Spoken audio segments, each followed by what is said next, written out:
कहानी अधूरा ख्वाब और पछतावा। किरण एक खाते पीते घराने की लाडली बेटी थी, लेकिन इसकी जिद और नादानी ने इसे एक ऐसे शख्स के करीब कर दिया जो इसे सब्ज बाग दिखाता था। इसके वालिदैन इसके लिए एक अच्छा रिश्ता ढूंढ रहे थे, लेकिन किरण ने अपनी अना और नामेहाद मोहब्बत की खातिर एक रात खामोशी से घर की दहलीज पार कर ली। इसे लगा कि वो एक नई और आज़ाद दुनिया में जा रही है। पहला मरहला, हकीकत का सामना। शुरू के चंद दिन तो ख्वाबों जैसे थे, लेकिन जैसे ही अदालत से निकाह हुआ और वो एक छोटे से किराए के कमरे में पहुंचे, जिंदगी की तलखियों ने दस्तक दी।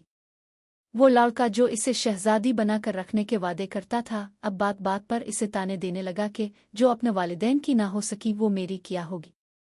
दूसरा मरहला, समाजी बोझ।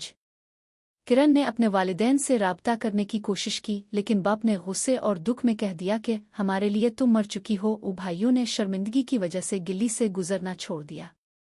किरण अब बिल्कुल अकेली थी। इसे एहसास हुआ कि जिस शख्स के लिए इसने पूरी दुनिया छोड़ी, इसकी नज़र में इसकी कोई इज्जत नहीं रही, क्योंकि इसने खुद अपनी इज्जत की हिफाजत नहीं की थी।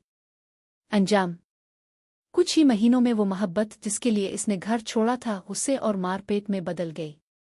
माली तंगी और अपनों की जुदाई ने इसे ज़हनी मरीज बना दिया। एक दिन वो अपनी इसी दहलीज पर वापस आई जहां से वो भागी थी, लेकिन अब वहां उसके लिए कोई जगह नहीं थी। इसे एहसास हुआ कि घर वालों की नाराज़गी मोल लेकर बसाई गई दुनिया कभी भी पुरसुकून नहीं हो सकती। भागकर शादी करने के मुमकिना नताइज, एक जायज़ा।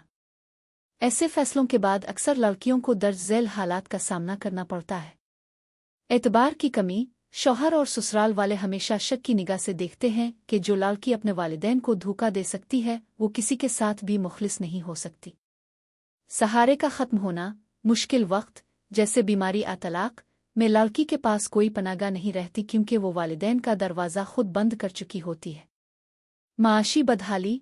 जज्बाती फैसले करने वाले अक्सर नौजवान माशी तौर पर मुस्तहकम नहीं होते, जिसकी वजह से बहुत जल्द घरेलू झगड़े शुरू हो जाते हैं। समाजी बाइकॉट। खानदान और मुआशरा ऐसी लड़की को इज्जत की निगाह से नहीं देखता, जिसका असर उसकी आने वाली नस्ल